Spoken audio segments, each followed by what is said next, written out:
Hello, everybody. Another CIRF report coming at you. This time I don't feel adequately prepared for this one, so we're going to have to ad lib. I had to do a bunch of troubleshooting on our software, and that's a big bummer. But we'll wing it and we'll do okay. After all, this week is a breakthrough. No. It's not a breakthrough. It's synchronicity. And as you're going to see, the energy is shifting. So let's get into the summary slide. And guess what I forgot? The pointer focus. Where'd that noise come from? All right. See, synchronicity is the overall energy. Now, just in case you're new, what we're going to do is we're going to nail down the main energy that most of us will be feeling or have a chance of feeling. But the more important part here is we're going to triangulate also for the solution or the behavior that is best equipped for the energies afforded to all of us. So this is the energy slide, the influence slide, and we have tropical astrology. Gosh, so much been going on in the sky, and this is no different, but the energy is sort of shifting. Not only do we have a full moon in Sagittarius towards the end of our CIRF week, we also have two magical grand trines. One of them is a pure grand air trine, and it's just beautiful. So in and amongst the marsh and the squares and the T-square that we have this week and the Saturn retrograde and the upcoming Mercury retrograde, this is like a little brief portal into goodness and abundance. That's what the affluence is in the I-Ching. And then look at the Dreambot. The collective unconscious is showing us like alternative world or weird, and also like gateway portal. And so if you plot that Dreambot over here in a small circle, probably should be a little bit smaller even, because gateway portal, small, it's like out in the middle of there's a place up in the Ozark Mountains where there was a known gateway or portal. And this tiny little, like 5x5 areas purported to be the portal amongst, thousands of acres of coverage. So tiny little space. So this green circle should be probably really tiny if it's supposed to be a portal or a gateway. And also the alternative community. Anything alternative tends to be going against the grain and the minority, if you will, minority thinking. And so anyway, probably made that circle a little bit too big, but the point is it just barely overlaps the I-Ching, the affluence. Affluence is abundance and success. So what is that little spigot of overlap? That's what we're trying to do here in this summary slide, trying to triangulate. And when you get that little of overlap, in my opinion, you stumble upon synchronicity. And, the gateway to the portal or weird isn't bad. Alternative isn't bad. Gateways aren't good. Portals aren't good. It's not good or bad. It's just a matter of your intention and what you're going to get through that portal. So hopefully synchronicity sends you over to affluence, according to the I-Ching. And then lo and behold, you have a full moon in Sagittarius. What could feel more lucky? All right. So, but this isn't luck. We're going to make our luck, right? Not a real high congruency score just because these two don't overlap all that well, but right in that overlap is synchronicity. All right, let's go ahead and get started in the Dreambot next.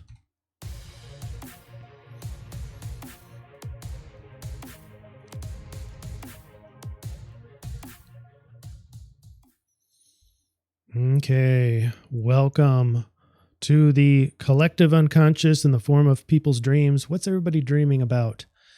Linguistic set number 1. I don't offer these a lot, but when I do, they seem to be pretty profound. As you know, there's disclosure coming out, and linguistic set number 1 to me is pretty obvious. It's about disclosure.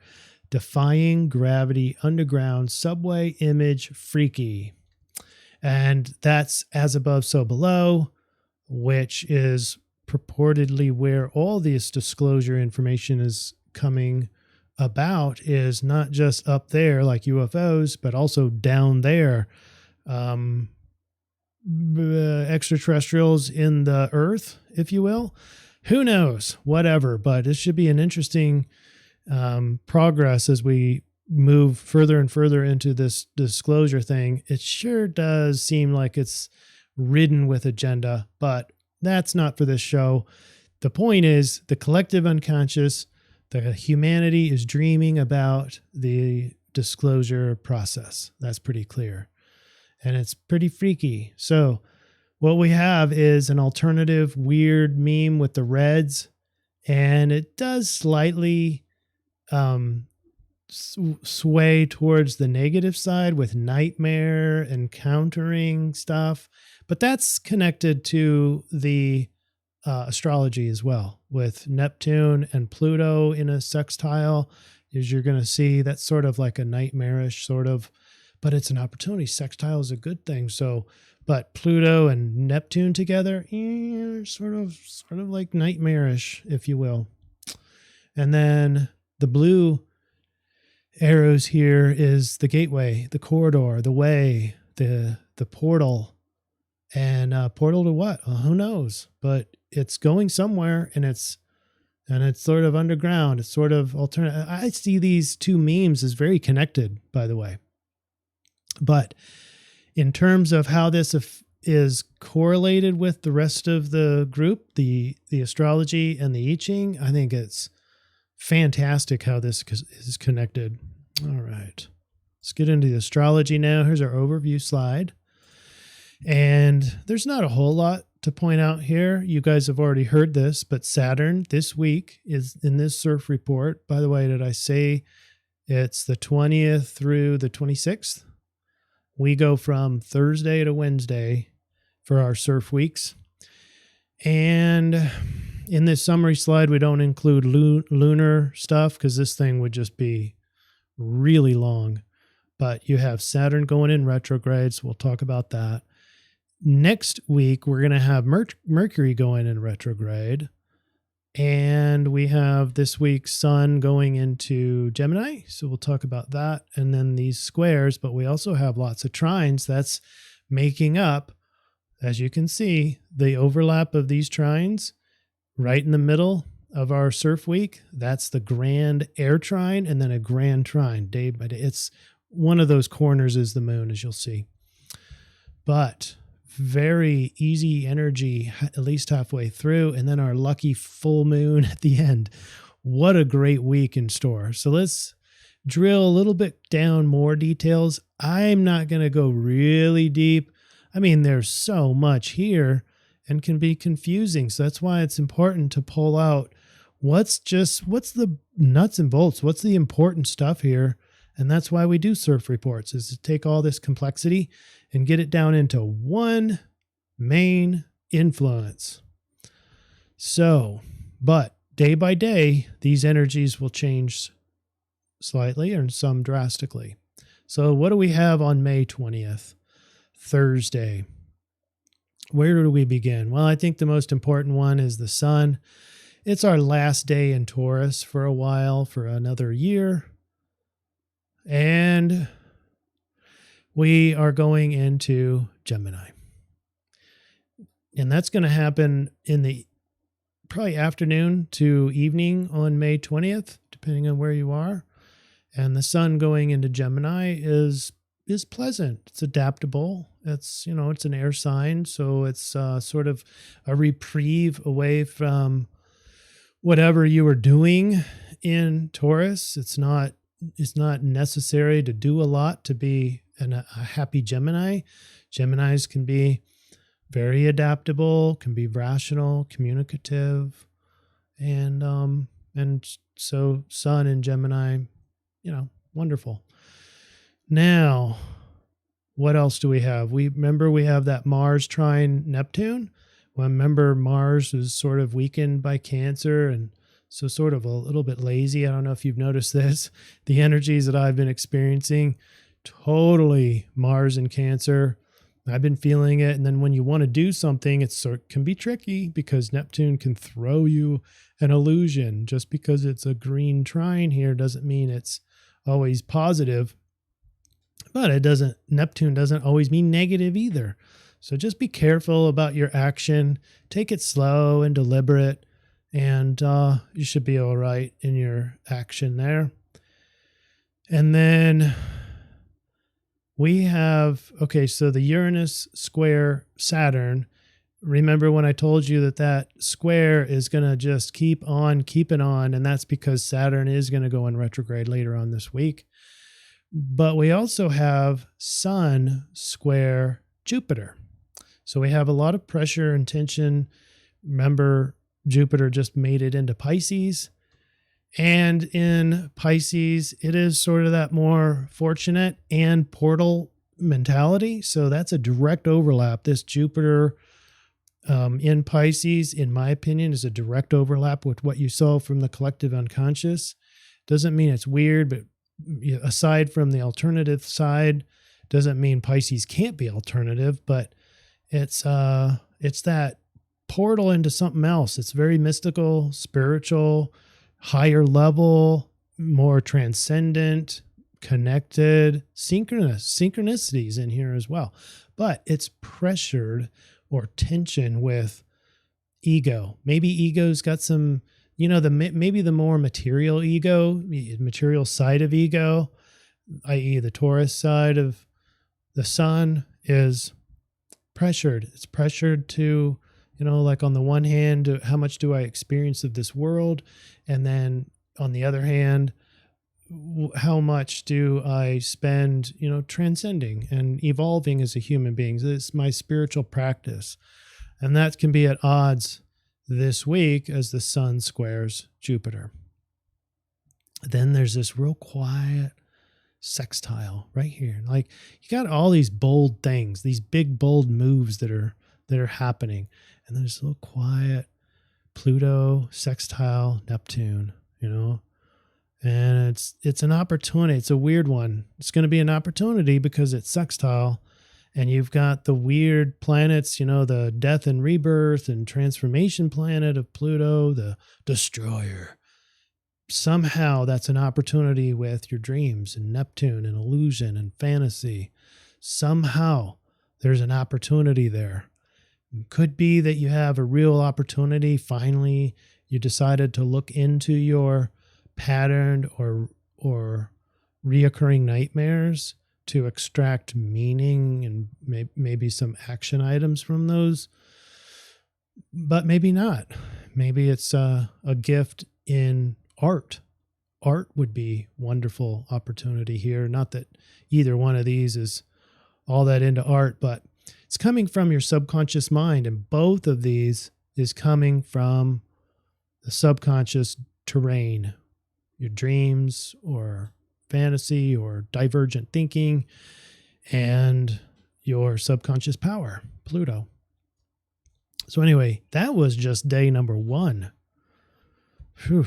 So Friday, what do we have? Well, the sun's in Gemini, and now we have a stellium in Gemini. And then remember, Mercury is going to make a retrograde, so we're going to have these 3 planets in there, Sun, Venus, and Mercury together for quite a while. And the North Node is in there as well. So a lot more Gemini influence, and that's friendly and adaptable and communicative and short travel, that sort of thing, is all part of that Gemini influence. But we have Venus and Mercury in a conjunction that's squared to Neptune again. Neptune, as you're going to see, I'm going to write here, you're going to see like a Neptune becoming more of the fulcrum, because you've got all sorts of different energies and arrangements on Neptune, and Neptune kind of being the center of focus, not on everything, but on a lot of different types of energies. So in this case, 2 squares between your dreams, fantasy, mysticism, connectedness to others. All that is pressured over to how you think about things, how you communicate, and your relationships. They can be at odds, but this could represent sort of a breakthrough in any one of these things. Anything in Gemini, including the future with the North Node, but the main emphasis is this square on Mercury and your relationships in Venus, and or how you view the world, or how you view beauty, or maybe even finance. By the way, finance, boy, that's still in effect. That I believe it was the Venus square Jupiter started the cascading downward of the market, and cryptocurrency down, I think, up to 45% in a couple of days. That's crazy. I don't know if that's planned or if you guys expected that, but we did expect some problems and some turmoil in the financial markets. This is interesting how Venus continuing to be squared, even though it's not Venus squared Jupiter anymore, which is definitely that tumultuous financial arrangement. Now it's more of Neptune. What can you imagine? And the spiritual nature of our connectedness brings some tension. And then let's see here. Going into Saturday now, look at this grand air trine. So Moon, Saturn, Venus, grand air trine, and that's front center. Here I'm writing the fulcrum of energy is Neptune, only because it's got four or five different aspects on it, and they're all different. But you can't help but notice this really cool grand air trine. Saturn is still in direct, would be going station and retrograde. Let's see, starting tomorrow. So Saturn's actually at a standstill right now. So there's extra energy being afforded to this grand air trine. Grand air trine implying ability to be kind to others, adaptable, a lot more talking, and the emotions over in Libra are very harmonious, and maybe more emotional, but maybe some of those more positive emotions in this case. And so all in all, I think that even though we have all these squares, this is really the reprieve that we have been wanting, and it's temporary. But the next day we have not a grand air trine, although Moon and Mercury now are in the air signs, but we have Jupiter as one of the points in the triangle, and that's just barely into Pisces, but still beneficial because you've got now, it's dominant grand air. It's not technically full air grand trine, but you got 2 points in air, and Jupiter represents the higher mind. So it's all about this mind thing and mind and mentality, especially on the 23rd, which is Sunday, is the day to really use the mind to accelerate. And, you've got emotions can instruct the higher part of your mind and the lower part of your mind. And lower part of your mind, I mean logic and reason, education, the things you had to memorize in class. That's the kind of part of mind for Mercury. And the part of mind for Jupiter is the PhDs, the advanced educations, the extensive research that you do, and then even the spiritual side of things, transcending as a spiritual being, and your spiritual side, which is commensurate with Pisces too. Absolutely perfect. But, we also have all these squares, so don't be surprised if there's not an absence of tension or absence of anxiety or absence of all those things. It's not like just a pure grand trine and that's all you feel. It's not that simple right now. It's a complex world that we live in right now. Saturn going in retrograde. This can really bring in old traditions, and it really has you evaluating habits, routines, traditions, especially in Aquarius. Aquarius doesn't really get all that excited about traditions. It wants new things. It wants new knowledge, new everything, wants to be independent, wants to think for myself, that sort of thing, and doesn't like to be swayed by anything, including tradition. And that's what we have here in the Saturn going station direct. And just a little reminder that it is squared. Saturn only has one alignment, and that is the square over to Uranus. And Uranus is change, just whittling away at the way things have always been, and law and government. And hopefully when we see the other side of this alignment, we'll see something beautiful. We'll see a lot of disclosure, a lot of truth coming out. That's the age of Aquarius, by the way. And a lot of freedom, a lot of individuality. All right. Now, bad news. The only real bad news this week is the Monday, the T-square. And it just so happens to be front and center squared on the retrograde Saturn. So it really does sort of suck us into the past traditions, really evaluating those. If you find yourself really stuck and ruminating and all of that and having nasty emotions around all of that, typically your solution for T-squares is to go to the opposite side.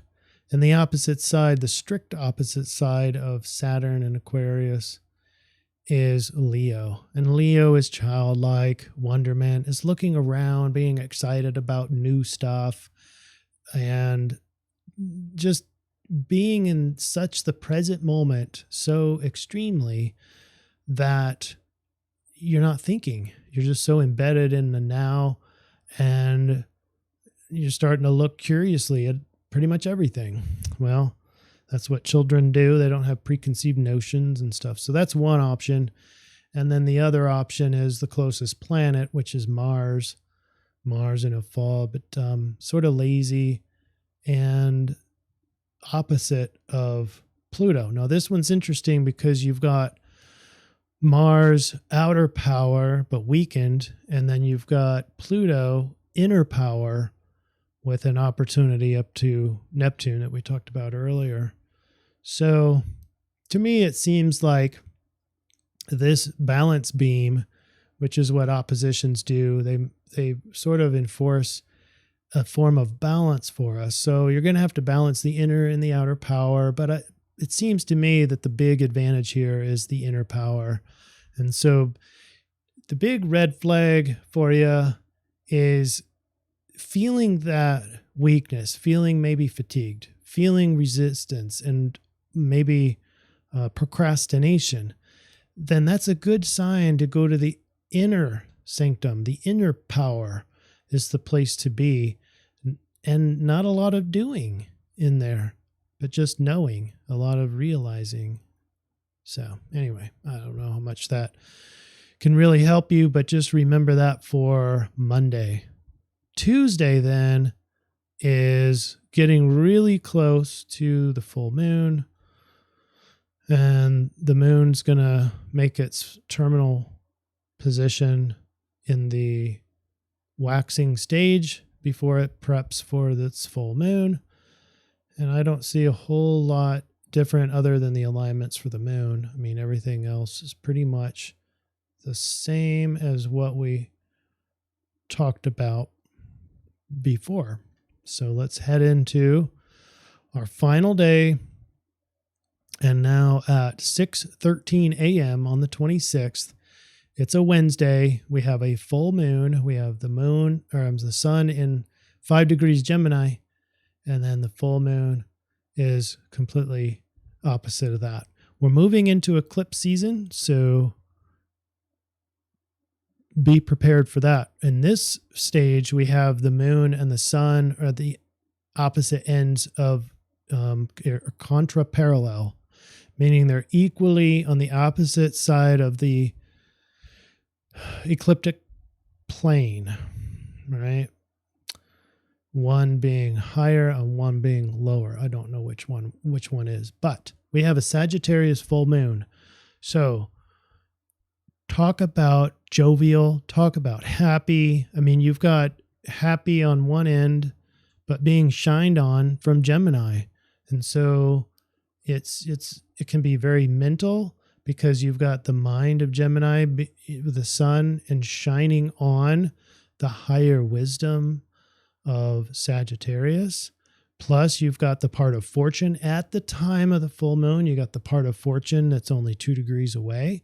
So it's a very profoundly fortunate full moon. And then you've also have a little bit further away, the South Node. So fortunate to be wise about the past. Don't be fretting about the past. Anything that comes in from the past or this North Node future, because it's within 5 degrees of both the sun and the moon. So the past and the future are instructing wisdom, offering fortune, offering wisdom. It's just that this is the portal to what we're going to talk about in the I-Ching, which is abundance and success. And it may not be material because we're talking more in the areas of air signs and fire signs.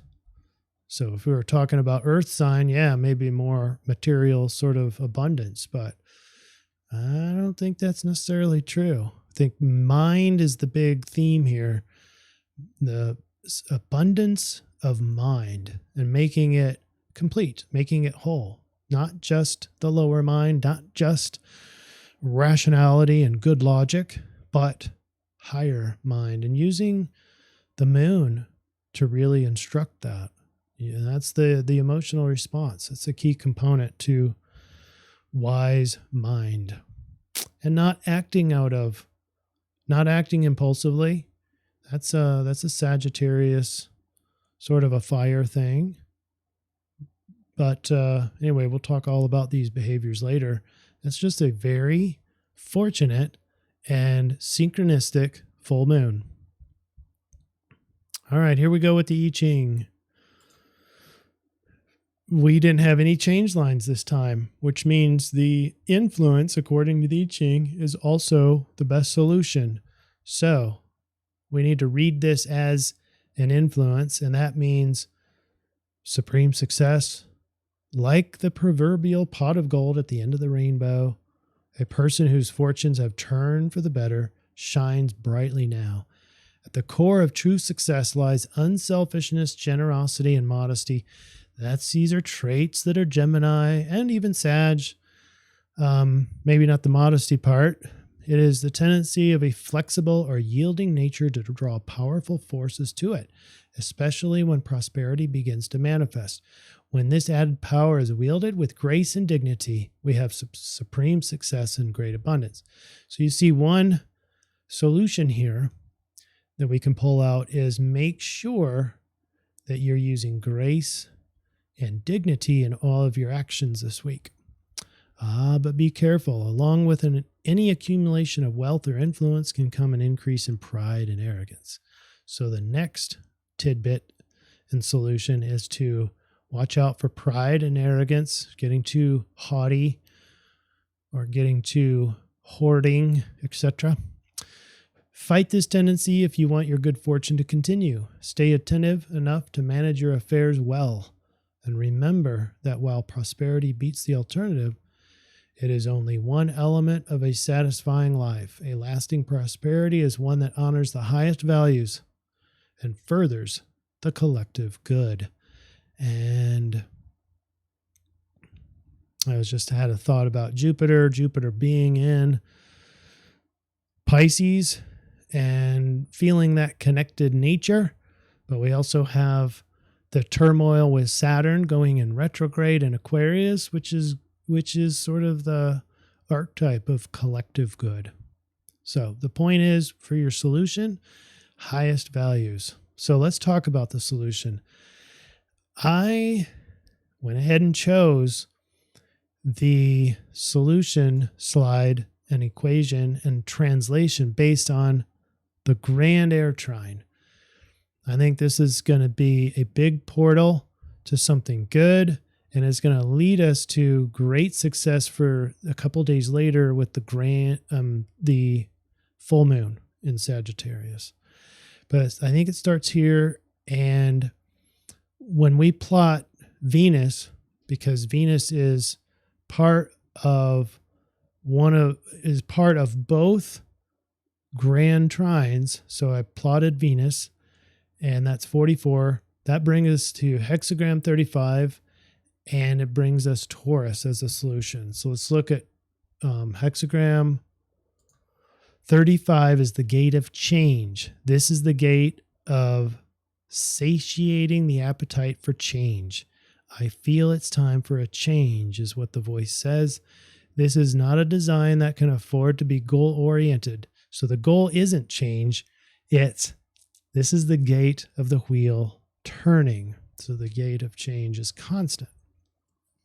A little bit more specific to exactly the line 6, which is,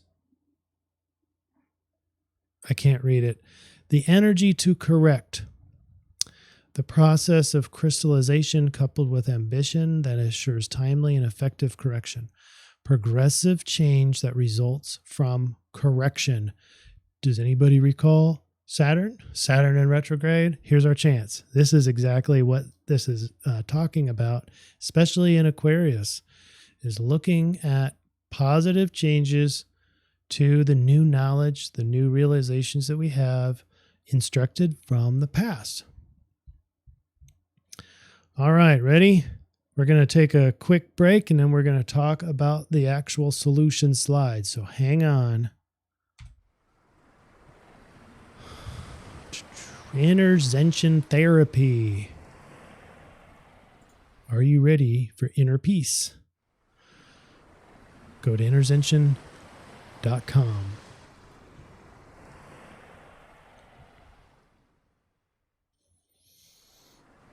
All right, here we go with our solution slide. And by the way, looking at this slide here, this was our introduction slide. You notice how this, these aren't perfect circles or anything, but there's like an infinity sign in this overlap. Well, this is what I got for synchronicity when you do a Google search for pictures. It gives you this for synchronicity. So it's the infinity sign. And it's my impression that if you bring the right things to this week, the right mindset, there's going to be gateway. There's going to be collusion for abundance, collusion for success for you, despite all those squares, despite the weirdness happening with these planets going in retrograde. And in fact, those things can actually help because they create pressure in one side of the complex, and then it assimilates into the grand air trine. So anyway, very positive. So be looking for that portal. Now, for our triangulation, we had the I-Ching 14, which is expect some or much manifested success. Abundance comes with grace and dignity. Avoid pride and arrogance. We talked about those. We talked about the gate of progress for the rave. Crystallization coupled with ambition that assures timely and corrective action equals progressive change. And then we have Taurus. Again, this is the second week in a row for Taurus, but hey, he's deliberate, dependable, practical, patient, uses integrity, very reliable. So what do we have as the overlap? The wheels begin spinning this week. That was from the rave. For progressive change, success, and abundance, use your best Taurus traits and be deliberate, dependable, patient, reliable, and use integrity. Nothing changes from last week to this week in terms of the Taurus aspect. But a special caution on materialism, especially with Taurus. Abundance, in this case from the I-Ching, don't be looking just at the material stuff. We might be seeing a stock market that just keeps on collapsing. Some people wouldn't say we're collapsing mode, but certainly the cryptocurrency is collapsing. And so, maybe that continues, maybe it doesn't, but it's not just material stuff. There's all sorts of things to be abundant on, from mental acuity, brain health, physical health, emotional support, emotional well-being, the positive effect that you have on others. There's lots of different versions. Spirituality, abundance comes in lots of different things. So observe all the areas of your life, especially the areas that matter to you. Ultimately, look for the presence of more, or look for the presence of abundance on the things that really matter to you, the things that you're here for in this life. If you don't know what you're here for in this life, I encourage you to go to interzention.com and sign up for a life purpose or a past life regression hypnotherapy so that you can figure this out. It's very important to know what's really, really important to you beyond just what the material side of things are. Okay, so don't forget that hard work and ambition might be required, taking into account that Mars in weakness sort of does feel a little bit lazy and procrastinating, and that's fine. Taurus is one of those big trains, energies. I mean, it's hard to push a bull forward, but once that bull gets running towards the food, it's almost impossible to stop. So it's a matter of just getting the wheels turning. But hard work is a great thing for Taurus. Timely and effective corrections, which Taurus isn't the best at adapting, but you have that Gemini sun. That's it's after the second day of our week. So by the weekend and into next week, you'll have that adaptability in your ego. So that's good. So watch out for obstinance and being stubborn, especially when the timely corrections need to be made. You need to be agile this week while using the best of Taurus as the sidereal solution. That's going to be the hard work. You don't get abundance for nothing. You don't get success from just sitting there, depending on what it is you're trying to accomplish. But don't think of abundance necessarily as anything material. Maybe it is material for you. So, all right, what else? Well, folks, it's a crazy world. And if you want to jump into the conversation on Telegram, because I want to get more viewpoints. I love having differing viewpoints about what is really happening behind the scenes in this world. It's a crazy world out there, and it takes a lot of us to put our 2 cents in a curious sort of way so that we can look at patterns, look at different viewpoints to see what's actually happening and get a better idea for where the world's going next. So link for Telegram is down below. I encourage you to get on that and to participate in the conversation. But I appreciate everybody and have a great week. We'll see you next week. Bye now.